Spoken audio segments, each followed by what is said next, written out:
je pense que le fond du débat, il ne peut y avoir prise de conscience que s'il y a un mode de vie, une proximité avec les éléments naturels qui permettent de comprendre le message qui est envoyé. On avait l'exemple ici avec les îles Marshall, mais on pourrait prendre l'exemple des variations climatiques en Laponie. Il n'est pas du tout difficile de convaincre un éleveur de rennes Sami du danger des variations climatiques, parce qu'il les vit, parce qu'il y a une pratique de cette. Donc je pense que pour pouvoir comparer, il faut comparer les pratiques et les modes de vie plutôt que peut-être de faire des procès sur des modèles éducatifs ou sur les différents niveaux de discours.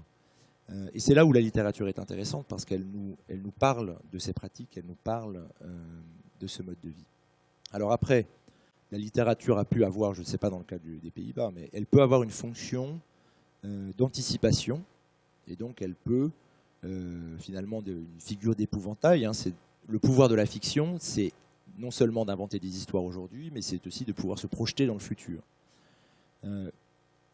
Donc ça, c'est une posture intéressante, même si sa projection dans le futur, elle n'est pas plus pertinente que la projection que font les climatologues de ce qui va se passer. Donc il y a beaucoup d'incertitudes, mais la littérature permet en fait finalement de visualiser, si j'ose dire, en 3 dimensions, dire voilà comment ça pourrait être dans 50 ans, dans le pire des cas.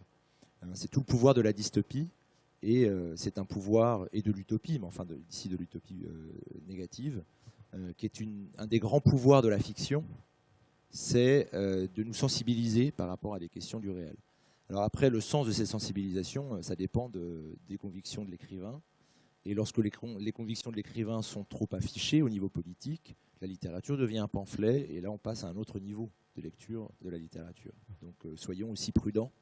La littérature ne propose pas des solutions, elle nous permet de réfléchir ou de poser le débat dans des termes peut-être un peu différents que les termes habituellement utilisés sur ces questions.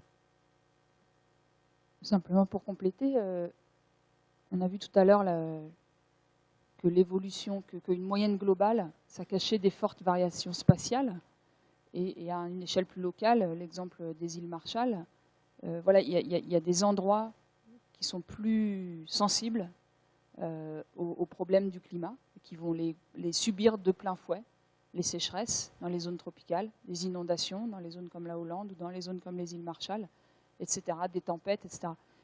Et au niveau de la petite zone Nord-Europe, il se trouve effectivement que la Hollande est située physiquement, c'est la constitution, la géographie, la géomorphologie de son pays, c'est une zone plus vulnérable que par exemple la France. Donc là je reviens sur le ressenti, ils ont un ressenti plus abrupt, plus brutal, plus fort à l'heure actuelle. On en reparlera dans 50 ans, peut-être que dans 50 ans, vous direz la même chose entre les Français et les Espagnols, voilà, si on dit que le problème des inondations va comme ça aller du nord au sud.